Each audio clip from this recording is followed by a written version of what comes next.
আজকে তাড়াতাড়ি উঠেছি একটু ঘুম থেকে আর চটপট করে ব্রেকফাস্টও বানিয়ে নিয়েছি। কি বানালাম সেগুলো তোমরা দেখতেই পেলে। চটজলদি সিরের পোলাও বানিয়ে নিয়েছি। তার কারণ হচ্ছে আজকে আমি আছি এই অবতারে, মানে পরিষ্কার পরিচ্ছন্ন অবতারে। পুজো তো প্রায় চলেই আসছে, মানে প্রায় দোরগোড়াই বলা যেতে পারে। তো তার আগে তো পরিষ্কার পরিচ্ছন্ন সব বাড়িতেই থাকে। তো আমি মোটামুটি এটা ওটা সেটা টুকটুক করে পরিষ্কার অনেক আগেই শুরু করে দিয়েছি। বাট আজকে পুরো এই রান্নাঘরটাকে ক্লিন করব। তো সেই জন্য আগে ব্রেকফাস্ট বানিয়ে নিয়েছি। আর এই দেখো এখানে ডিম সেদ্ধ বসিয়েছি, ডিম সেদ্ধটাও করে নিচ্ছি কারণ সবার যেহেতু ব্রেকফাস্ট এখনও হয়নি সেই জন্য। তো করে নেওয়ার পরে তারপর আমি পুরো রান্নাঘরটা ক্লিন করব। সব কিছু হয়ে গেলে তারপর সোনামা রান্না করবে। তো আজকে বেশি কিছু হবে না, কি কি হবে তোমাদের পরে দেখাবো। ডিমের ঝোল হচ্ছে, এটা ফাইনাল হয়ে গেছে ব্রেকফাস্ট করা। এবারে আমি পরিষ্কার পরিচ্ছন্নের কাজে একেবারেই লেগে যাচ্ছি। মাস্ক পরে নিয়েছি, নয়তো হাঁচতে হাঁচতেই আমার দিন কাবার হয়ে যাবে, কিছু আর পরিষ্কার হবে না। কারণ আমার যেহেতু ডাস্ট অ্যালার্জি আছে, তো যে সমস্ত জিনিসগুলো না সরালেই নয় সেগুলোকে সব একসাথে ডাইনিং টেবিলে জড়ো করছি, মানে ঢেকে যেগুলো কাজ হবে না। আর তাছাড়াও এই জায়গাটাও পরিষ্কার করব। দেখো ডিপ ক্লিনিং তো সবসময় হয় না, আর সেটা সবসময় করা পসিবলও হয় না। তাই যখন পরিষ্কার করবই কোনো জিনিস, সেটা একদম কোন তাক আমি পরিষ্কার করব, এটাই আমার পরিকল্পনা। Mixer, grinder, induction, electric kettle, যা কিছু ইলেকট্রিকের জিনিস ওই দিকটায় ছিল সব সরিয়ে রাখলাম, কারণ এগুলোতেও নয়তো নোংরা পড়বে, তখন আবার এগুলোও আমাকে পরিষ্কার করতে হবে। আর বাসনের জায়গাগুলো একটা কাপড় দিয়ে ঢেকে দিয়েছি যাতে ধুলোবালি ওটার মধ্যে না পড়ে। আর মেন এবার যে জায়গাটা আমি পরিষ্কার করব সেটা হচ্ছে এই টাইলস এরিয়াটা, মানে গ্যাসের ওপরের জায়গা।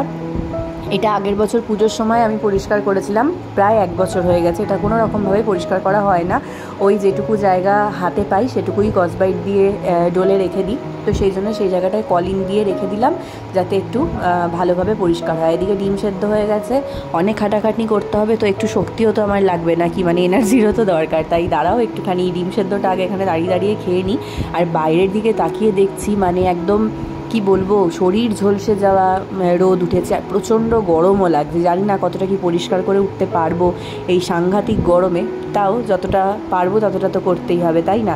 আগে যখন পুজোর আগে মা বলতো যে এই আজকে কিন্তু তাড়াতাড়ি ঘুম থেকে উঠবি, ঘরবাড়ি পরিষ্কার করব, মানে সেই দিনটা আসলেই আমার জ্বর আসতো। এক তো পুজোর আগে পরিষ্কার হচ্ছে একটা মজা ছিল, কিন্তু ওই মায়ের হাতে হাতে আবার এইসব ধুলো টুলো ঘাটতে হবে, সেটা আবার আমার একটা বিরক্তিরও কারণ ছিল। কিন্তু এখন যখন নিজের সংসার হয়েছে তখন মনে হয় যে সত্যি এই কাজগুলো করা কতটা ইম্পর্টেন্ট, এটা নিজেই এখন ফিল করি যে তাতে নিজেরই ভালো লাগে না।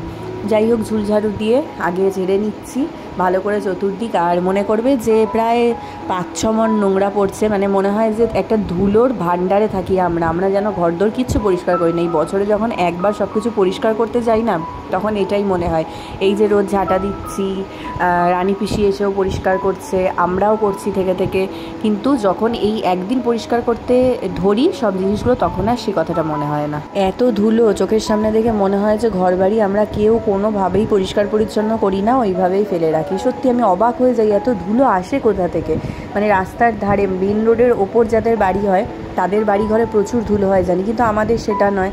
তাও এত ধুলো কোথা থেকে আসে জানি না। তো আমি আজকে কিচেন পরিষ্কার করব, বাথরুম পরিষ্কার করব, আর সোনামা আজকে পুরো ঠাকুর ঘরটা ডিপ ক্লিন করবে। এইদিকে আজকে পরিষ্কার পরিচ্ছন্ন করতে গিয়ে এক তো আমার দম আটকে যাচ্ছে, প্রচণ্ড গরমে মাস্ক পরে কাজ করতে হচ্ছে বলে। আর দ্বিতীয়ত আজকে এই রান্নাঘরের যে আমাদের স্ল্যাবটা, এটা থেকে ওঠানামা করতে গিয়ে আমি আহত হয়েছি বিশালভাবে। মানে আমার পায়ের আঙুল কেটে গিয়ে রক্ত বেরিয়ে গেছে। আমি সেসব কিচ্ছু বুঝিনি, ওখান দিয়ে নামতে গিয়ে একটা আংটায় লেগে তারপরে যখন আমি কাজ করতে করতে দেখছি যে আমার পাটা কেমন চ্যাট করছে, তখন আমি দেখতে পাচ্ছি যে সেখানে রক্ত ভর্তি, মানে আমার পা কখন কেটে গেছে। আর সেদিকে আমার কোনো হুঁশতাল নেই, ও লেগেছে কোনো ব্যাপার না, আগে আমাকে পরিষ্কার করতে হবে। মানে আমি সেই মায়েদের পর্যায়ে পৌঁছে গেছি, মাত্র এই 1.5 বছরেই আমার এই অবস্থা।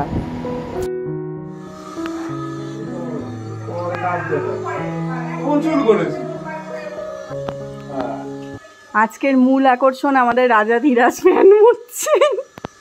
আমাদের কষ্ট দেখে উনি আর চুপ থাকতে পারেননি, বসে থাকতে পারেন। আমি কতটা রান্নাঘর পরিষ্কার করলাম, সব উঠে টুটে। একটু কি এটা নেবে? কি অসভ্য! পারিশ্রমিক হিসাবে একটা চকলেট চাই। চলে যাও পাশের দোকানে নিয়ে আসো, আমি পে করে আসি। ও শাবাশ! হ্যাঁ, তুই শুধু আমার ছেলের বদনাম করিস। দেখ, লোককে দেখা কত কাজ করে। ওরে বাবা! হ্যাঁ, বাবা বলছে প্রথম করলো নাকি? না না না না, আগে করেছে। হ্যাঁ, লোকটা তো বাবা তো দোকানে থাকতো, তাই তো ওকে দিয়ে করাতো। আমার ঘরের সমস্যা না। আজকে আমার চক্ষু সার্থক হয়ে গেল রাজাধীরাজকে ফ্যান পরিষ্কার করতে দেখে। যাই হোক, এবার আমি এসেছি আমার এই কর্নারটা পরিষ্কার করতে। এই কর্নারটা আমি আমার বিয়ের 1.5 মাস পর ডেকোরেট করেছিলাম নিজের মতন করে, তোমাদের সাথে সেটা শেয়ারও করেছিলাম, জানি না তোমাদের মনে আছে কি না। তো এখানে একটা ফ্লাওয়ার ভাস ছিল, সেটাকে আগেই পরিষ্কার করে ওখানে শুকাতে দিয়ে দিয়েছি।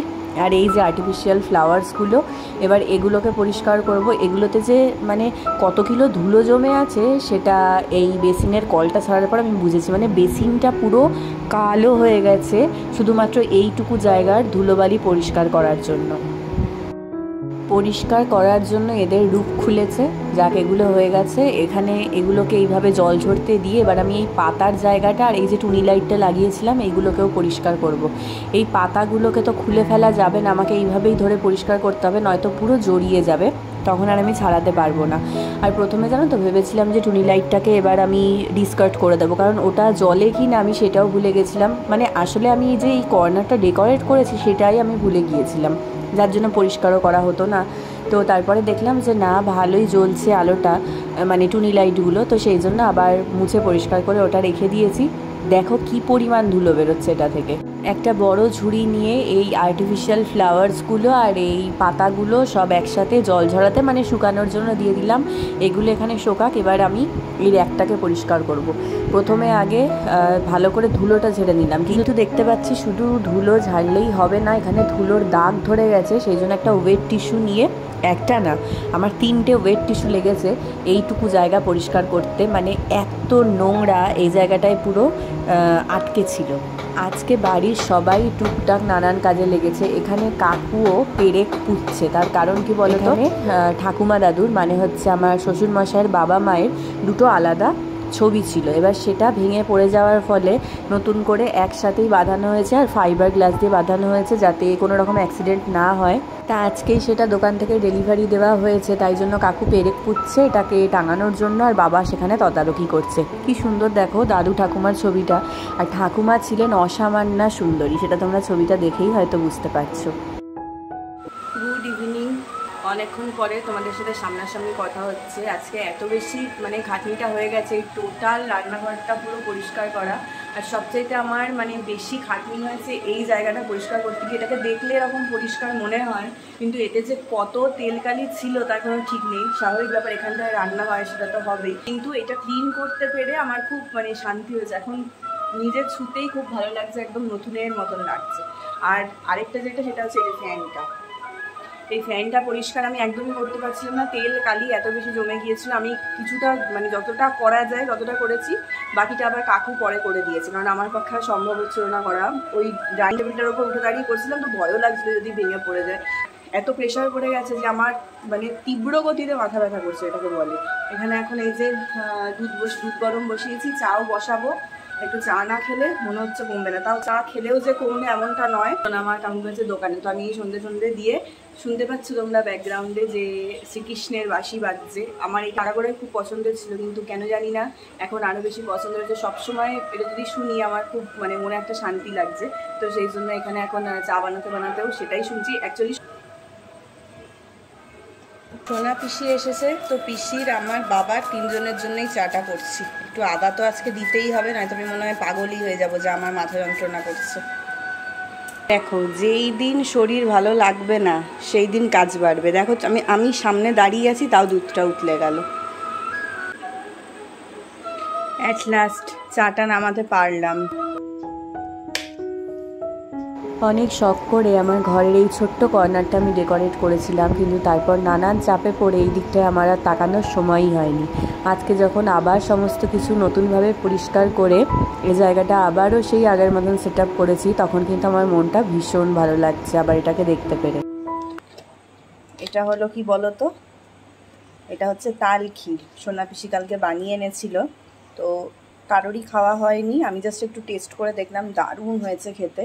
রাজা ধীরাজ এখন কাজ সেরে এলেন, ওনাকে একটু দিই। হ্যাঁ ওঠো নাও। হ্যাঁ, সোনা পিসি বানিয়ে এনেছে। বেচারি সারাদিন অনেক খাটাখাটনি করে এখন মাথার যন্ত্রণা একটু ভুগছে, তাই মাথায় সে এখন বাম ঘষছে। তো কি করবো, কমছেই না যন্ত্রণাটা।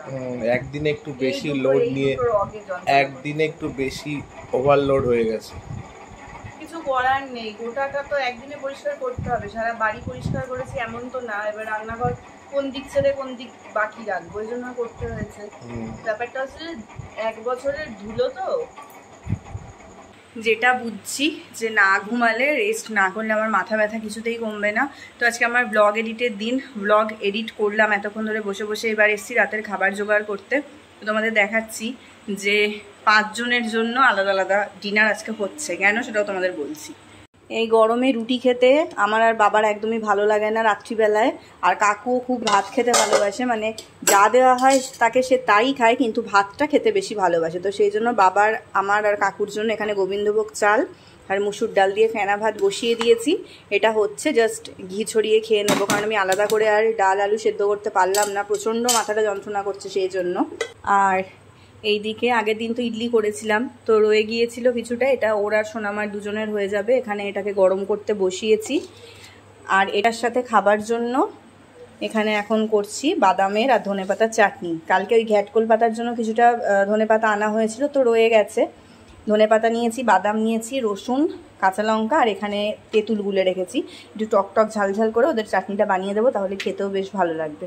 আজকে ডিনারে খেলাম হচ্ছে ইডলি দিয়ে ধনেপাতার চাটনি। জেনারেলি বাদামের চাটনিটা হয়, বাট আজকে আমরা খেলাম ধনেপাতার চাটনি। এবং বাদাম ছিল, যাই হোক, মানে চাটনিটা খুব সুন্দর হয়েছে এবং দারুণ খেলাম। মানে চাটনি নিয়ে লাস্টে কাড়াকাড়ি পড়ে গেছে, কারণ আমি দুজনের, মানে ওরা সোনামার হিসেবে বানিয়েছি, কিন্তু তাদের বেশি ভালো লেগে গেছে, লাস্টে কম পড়ে গেছিল চাটনি, এটা কাড়াকাড়ি পড়ে গেছে। যাই হোক, মানে দারুণভাবেই ডিনারটা শেষ করলাম। রেস্ট নিতে হবে, গরমে না গেল। ও তার মধ্যে যে মাথাও ধরেছে। তো ঠিক আছে, তাহলে আজকের মতন ব্লগ আমি এখানে শেষ করছি। গুড নাইট, সবাই ভালো থাকবে এবং অবশ্যই চ্যানেলটাকে সাবস্ক্রাইব, লাইক, শেয়ার করতে ভুলবে না। টাটা, গুড নাইট সবাইকে।